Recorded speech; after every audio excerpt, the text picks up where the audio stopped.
చాలా వీడియోస్లో చూశాను. ఈ ఆయిల్ చాలా మంచిదని, అవిసె గింజలది జెల్లీ. మేము కూడా ట్రై చేద్దామని ఒకసారి.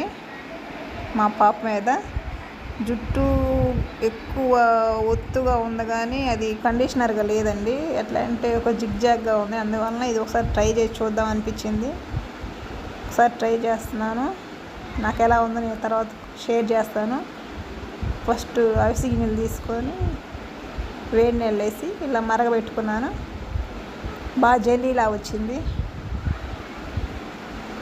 చూస్తున్నారు ఈ వీడియోలో వచ్చినట్టు జెల్లీలాగా ఫామ్ అయిపోయింది. ఆ ఫామ్ అయిన దాన్ని వడకట్టేసుకొని పాప జుట్టుకు పెట్టేశానండి. తర్వాత వీడియోలో పాప జుట్టు ఎలా ఉందో చూపిస్తాను, ఎలా పనిచేసింది దీని వర్కౌట్ చూద్దాం. ఇదైతే నేను బాగా స్కాల్ఫ్కి